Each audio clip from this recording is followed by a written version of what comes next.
So in this video, we're going to start at the very beginning of your Blender journey. And while the focus is leaning towards someone who's in visual development, the same concepts apply to anybody learning if they want to use Blender for Unreal or assets or whatever. But the idea for this video came from talking with a production designer friend of mine the other day, and he was hoping to learn just enough Blender just so they could block out a simple scene and do some paintovers. So the very first thing you need to do is get Blender. So head over to blender.org and hit the download button over here, and then just download Blender. You can, as it says, use it for Mac, Linux, or Windows. Just download it and it'll walk you through the download, and then you can just open it up. Once you open it up, it will look like this. So you'll get this splash screen at the beginning, and it's just asking you, kind of like most software, do you want to open a recent file or do you want to grab a template of sorts? So we're just going to use general. And when you open a general scene, what you get are a few things. You get by default a cube, a camera, funny looking camera icon, but that's a camera, and we'll talk about that in a little bit. And then we have a single light. So very first thing we need to do is know how to move around in the viewport.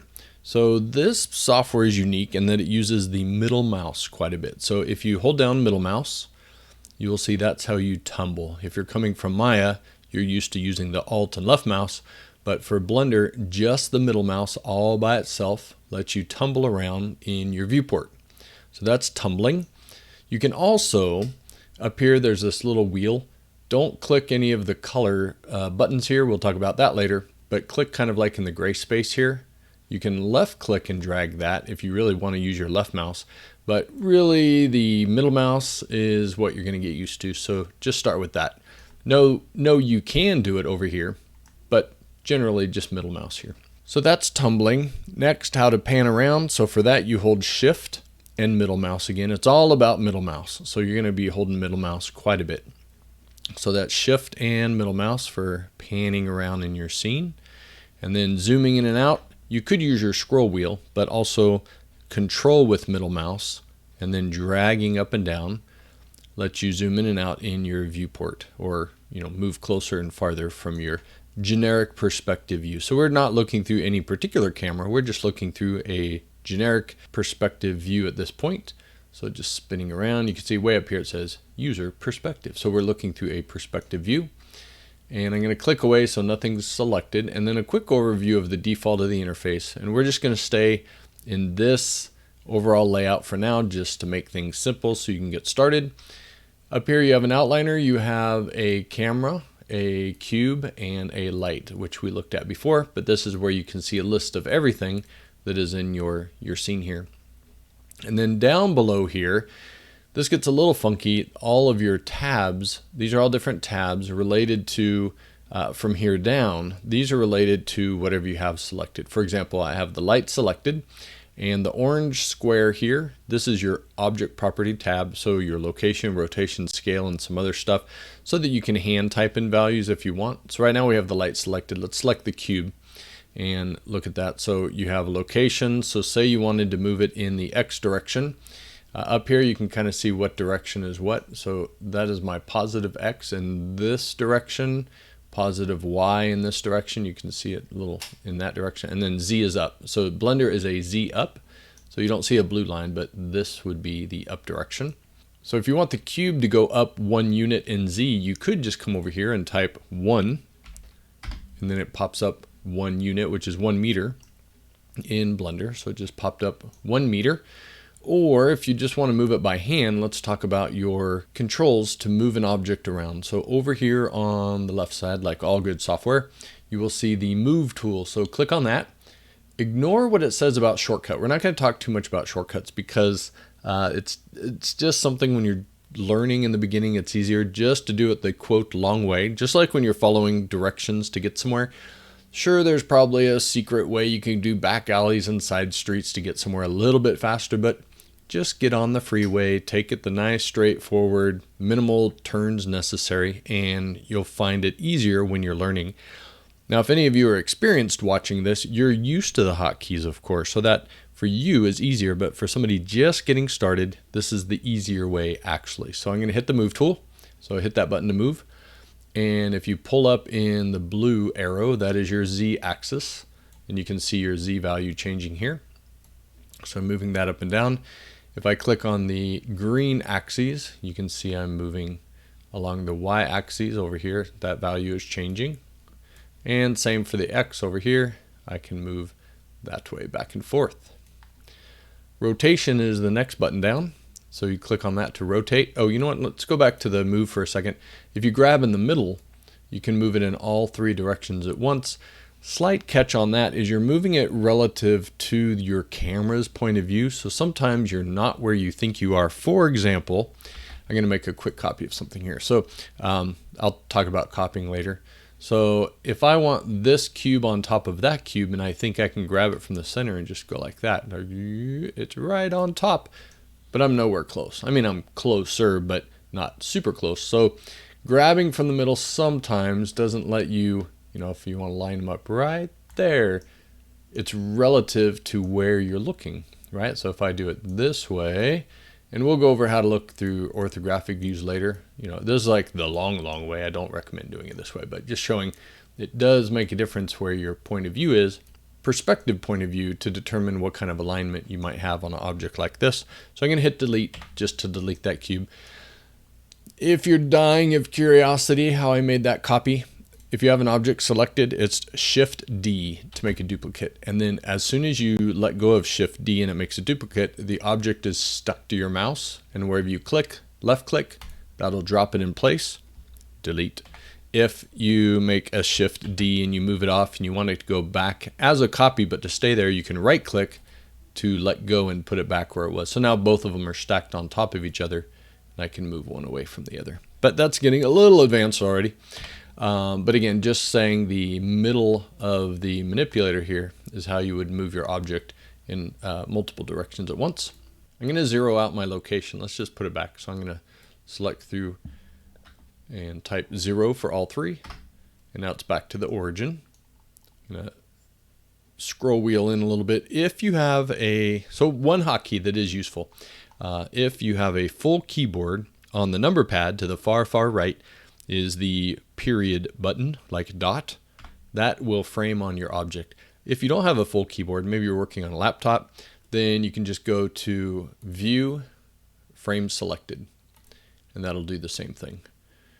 You can modify hotkeys to be different things, but again, for now, we're just going to keep it straightforward and simple so we can get to our setup so you can output it for your drawovers for VizDev. All right, so we have a cube, and let's rotate it. So coming next underneath the Move tool is Rotate. And for rotate, you can grab a ring and rotate it in exactly that axis. So right now I'm rotating in the X direction. Notice over here my rotation for X is changing as I do that. All right, you can see that there. You can also hand type. If I want exactly 45 degrees, I can type in 45 degrees. So that's rotating in the X axis. Now I'm going to middle mouse and kind of drag around a little bit. And this green one is my Y axis. So if I want to rotate exactly on the Y axis, I can do that. And same for the blue, which is our up axis or the Z axis. So you can hand rotate any of those. You can also click in the middle of any of the lines, and you can kind of freestyle spin it in any direction. Usually in animation, you might cheat this to camera, so in that case, it's fine. But if you're really trying to model and align things, this probably isn't the ideal way to do that because it's a little unclear of what you're doing. So sometimes in those cases, you would just come over here and type in exact values that you would want. This white ring around the outside, that rotates it, again, relative to the camera's view. So this rotation is different than, I rotate my perspective a little bit, this rotation. So there's different rotations because it's based on this view angle through my perspective view that I have here. So that one again is maybe useful for animation, but otherwise you probably wouldn't use it for too much critical aligning issues. And again, drag through all three of those, set them back to 0. And then now the scale tool is the bottom one here. And for scaling, if you want to scale your object in the Z axis, you just grab that cube at the top and pull it up. And in the X axis, pull it out. And in the Y axis, pull it this way. Now, if it's an object that you want to uniformly scale and just make it bigger or smaller, see these two white rings? You got a white ring out here and a little white ring in here. You don't want to grab in the center like you might in Maya. You want to grab somewhere, click and drag somewhere between these two rings. I'll just grab here. So click, left click, and drag, and that will uniformly scale your object. And same with shrinking it down. So if you get too close to the center one, you might crisscross your scale too quick, and then it's going to go negative. So if you have a choice, maybe, lean a little closer to the outside here so you have a little bit more flexibility on your mouse movements. And that's the scale tool. You might wonder, what are those little flat planes hovering inside here? So that's similar to other software where, let's say I wanted this object to be not growing any taller, but I want it to be bigger in both this direction and this direction, but I want to do it at the same time. For that, you can click on the plane that is between the two axes you want to modify. So I click on that and drag, and notice the object keeps the same height the whole time, but it is getting bigger and smaller in these two axes at the same time. So it's whenever you want to do two axes at the same time and not all three. So that's what these little planes are for. If you jump back to the move tool, you get the similar planes. Like say I wanted to slide this along the floor, that would be, not moving it. Let's put it on the floor here. So I'm going to pull it up a little bit and call this the floor. Even though the grid is nothing, I'm going to call it the floor. Then if I click on this blue plane and drag around, I'm moving it and it's staying on the floor because I'm only moving it in these two axes at the same time. The red and the green at the same time. You see how it highlights. Now if I was to grab in the middle, I'm going in, out, forward, backwards. Look over here, all three of those values are going at the same time. So again, that's why it's a little less reliable when you're doing it that way. All right, let's set all that back to 0. Set our scales back to 1. So I'm just left clicking and dragging through to select multiples there. So now how do we start adding new shapes to our environment? If you go up to the add menu, so way up here, add, and you'll see mesh, and you see some basic shapes here. So we have the classic cube and UV sphere and cylinder and even a donut and even a monkey. For your viz dev work, you're probably not adding monkeys too often, but there is a monkey if you need one. Deleting said monkey. So let's say we need a ground plane. I'm going to add, I'm going to mesh, and I'm going to grab a plane. And there's our ground plane. I'm going to make it quite a bit bigger. So in X and Y, I'm going to scale it up. Let's just say 100, make it huge. So we got this giant ground plane, and maybe I just need to rough out a street with some buildings. So I'm going to select my cube and bring it up here. Now, if you're trying to do it to scale, your cube, notice if I move it up 1 meter, that brings it up to the ground plane, which means the cube is actually 2 meters across. So let's say you're trying to make a house maybe on average for this non-meters user, maybe we'd say it's 12 feet tall, so we'll say 3 feet per meter, so maybe it's 4, so your scale would be double. So a little math involved, but nothing crazy. So that would be 12 feet tall, or as noted, 4 meters. All right, so we'll say this is our little building, and if we want to make a duplicate, that was Shift D, and then notice how it sticks to your mouse. Now this takes a little bit of getting used to, but one thing that's handy is if I know I want it to go exactly next to the object this way, and I want to move it in that direction, I just need to know what direction that is. And if I look up here, look at my mouse here where it says X, that is the X axis that I want to move my object. So while it's moving, I type X, and then I can just slide it over. So say I want to put them really close, like downtown building or something. All right, so now that put that one there, and then I can do that again. If I want, I can hit Shift D. It's moving around, but I want to move it only in the X direction. So I hit X on the keyboard, and then now it will only move in the X direction. So now I can start blocking out some of my location. Now let's say you want to go ahead and output something like this, but it's kind of boring being all gray. So how are we going to add just a simple material so that we can see our object with an actual color? So first, let's select a particular cube, and then down here, recall all these things here are related to the object from the orange on down. So the shader ball, so this is your beach ball, that's whenever you want to mess with your materials.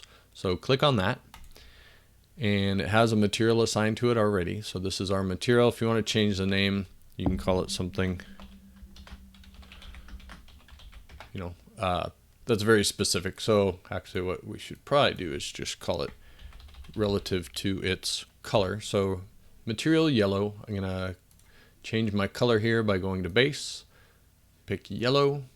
It is yellow, and it is applied to my material. And you get this tiny little preview there, or you can open up this and you see even a bigger preview. So that's what it should look like. So the big question is, why is my cube here not looking like this sphere with a nice sunny yellow? Now that is because, so pay attention, way up here in the upper corner, you have 4 little balls up here, and these are your visualization spheres. So if you click the first one, that's for wireframe. So that shows you your scene in wireframe.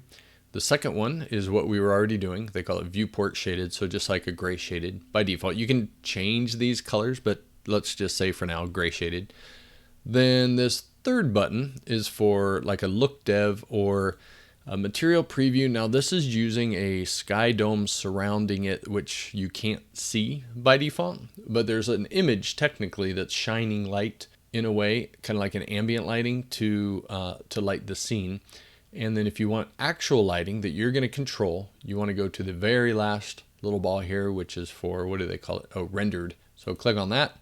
Then that's going to switch over to show you your actual rendering with this light. So grab your light, and if you move the light, you see you get some real-time updates there. So if you're going to want shadows and such in your VizDev scene, you can go ahead and kick on the light here as well.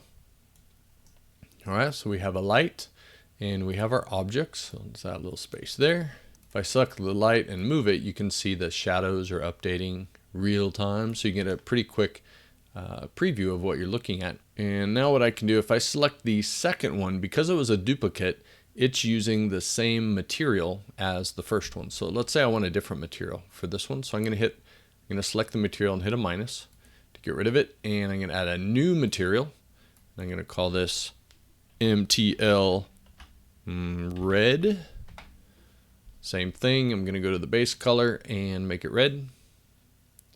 Right, and you get the idea of what I would do in the next one. Now let's say I wanted this one red as well. I could just come to the drop down here and choose MTO red. If you have a material that already exists, you can get it listed here from this little tiny beach ball here to show you all the different materials that you could switch between. But I actually do want a different one, so I'm going to minus to get rid of it. And I'm going to call this one MTL green.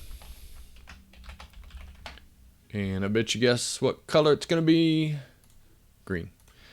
All right, so we have green, red, and yellow, and one more for the plane. The plane, we created the plane from scratch, so there actually is no materials for that, but we know how to deal with that. Just hit the new button and pick whatever color you want. Let's do a light shade of blue. Now we have a very colorful scene. Now you may not need this much color in your shot, but it works for now. Now finally, let's set up our camera for our render. Now your camera by default, that's down here. That's this just generic camera that comes with the default scene. And this one's fine, we could use that. This button right here will switch between your perspective view, so this view here, and that camera. So click on that, and now you're looking through the camera. This is the frustum of the camera. Before you lock your view, which I'll show you what that means in a minute, if you want to kind of see this frustum a little bigger, you can middle mouse scroll in and out. So I'm just scrolling a little bit closer so I can get a bigger preview size here.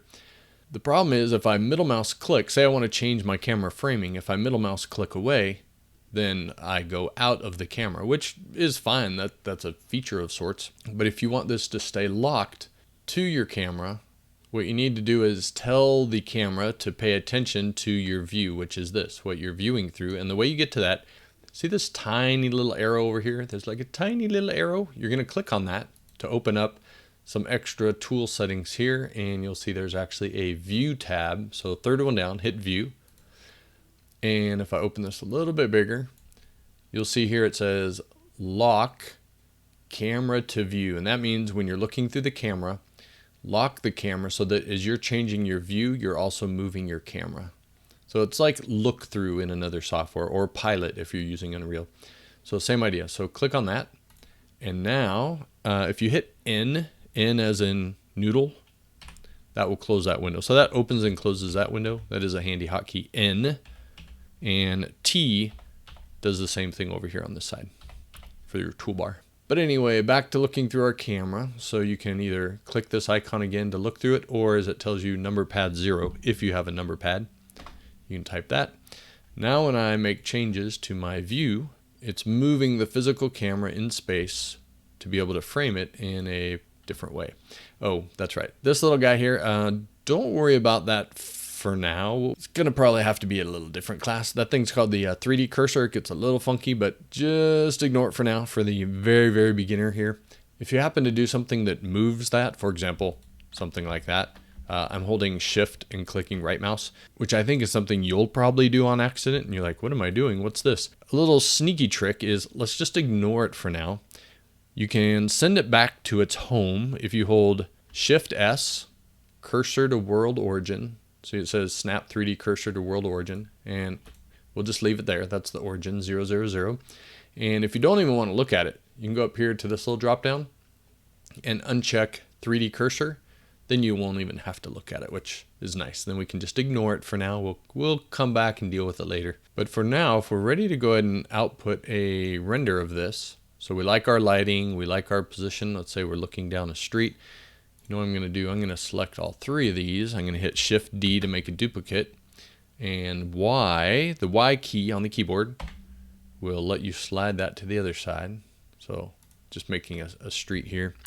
There's just some silly little something. So, right. So say this is the shot you need, and this is the artwork you want to render from, and do your draw over. So you have this nice handy perspective already ready. So now all you need to do is output your camera render. So for that, you go up to render and you choose render image. And I'm going to scroll in and out so you can see what I got here. So you might want to HDR, or maybe you want nothing out here. You're going to draw anyway. But this is just the leftover of nothing, the void in my render scene. There's no geometry out there, so it's just gray. But now this is an image that you can save. So you can save as, and then start your drawovers and go crazy all over it. And then if you need to make a change, this is its own little window here, this little render window. So I'm going to close it. And coming back here, let's say I need to make an adjustment. So I'm going to pull back a little bit and do it again. Render. You notice there's a hotkey. If you like hotkeys, F12 will do another render. If you do need to make some changes to your render, let me close this for a second. If you come over here to your properties, and you'll see there is a printer icon. Click on the printer icon. This is your resolution, and this is the size percentage of your resolution. So right now, if I render, it is going to be that dimension and at a percentage of 100. And finally, let's talk about what if you want a different camera angle. Maybe you want a fisheye or something. So select your camera. Even though we're looking through it, you can select it. Then go down to this little camera icon. And here you'll see your focal length. So let's say we want a fisheye. So I'm going to make that just a 12. And come back in there. And now we have a little bit more fisheye perspective from a 12mm lens. And then if you don't want to nudge your camera, what you could do is you can go over to this icon and jump back out. So now there's your camera, and we're looking at a generic perspective view. So our camera is here. If we want to look through it again, click on that button, switch back through it.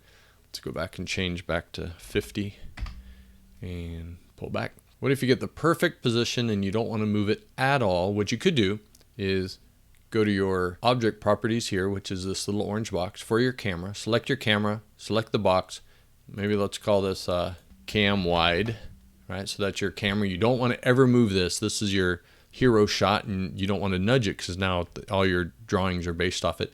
So you can come over here and just go lock, lock, lock. If you want to do a rotation, scale, not that you're going to scale your camera, but now I cannot move my camera because it has been locked.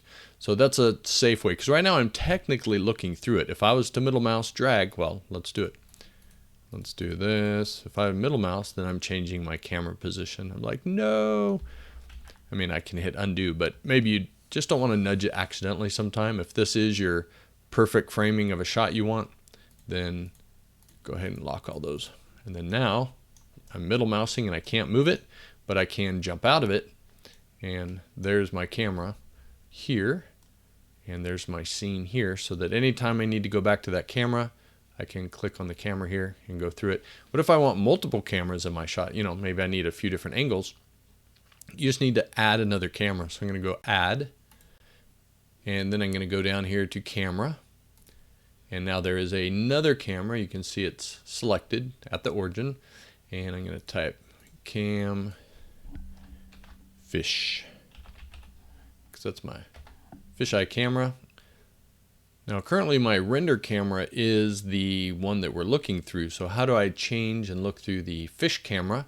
If you come over to this icon, so anything above this orange box, these are kind of related to the whole scene. So if you go to this one, this actually is scene properties. You'll see it says the camera. So if I hover, it says this is the active camera used for rendering the scene. If I'm setting up the fish camera and I want to render through it instead, then I want to kick out this one. So click on the X, then click on the eyedropper, and then select cam fish. And I'm looking through it currently. I'm just kind of deep within it. So I'm going to pull back. So middle mouse to pull back a little ways and frame a little bit better here. Now I haven't changed my camera to be very fishy yet. So let's go to the camera properties.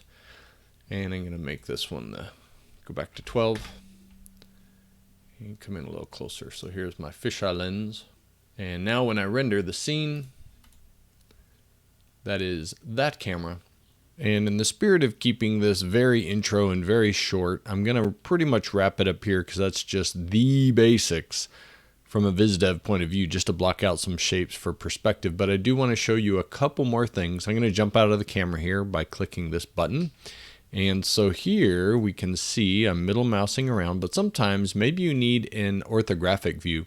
So to view a scene in orthographic, the easiest way is just to look up here at your little tumbler sphere and click on one of the axes you want to see down. So say I want to look from the top. So I click on Z, and from here I can shift middle mouse and pan around in my view. Now you do have to be aware that if you are looking in an orthographic view and you middle mouse click, you'll pull right into a perspective view, which is fine. That's actually pretty handy. But if you want to pan around, just hit the Z and then shift middle mouse or scroll wheel or control middle mouse to zoom in and out. And just know that if you middle mouse, you're going to jump out of your orthographic and go back to perspective. So here's from the Z axis, here's from the X axis. And let's say you're looking at this X axis, but you want to look at it from the other side. Just click that again, and that'll spin you around to the other side for that orthographic view. And I'm going to middle mouse out of that. And the final thing to show you is how to save a file, which you could probably figure out, but I'll show you anyway. And that's just going to be under File, and then Save, or Save As, and save that file wherever you want. And I'm just putting it down here in my Documents folder. If you need to make some folders, there's a handy button here for that, and you can just call it whatever you want. We'll just call this Video 1, for example. And save. So that's about as basic as it can get. In the next few videos, we're going to talk about what if you need to edit a shape in particular, maybe cut it up a little bit, pull some parts out, change its shape at a point level. But that'll be in the next video. Just want to get the very, very, very basics out so that you can start playing around, block out some scenes, and render out so you can bring it in and paint over it in your paint tool of choice. If you got suggestions for class number 2, throw them in the comments. Thanks.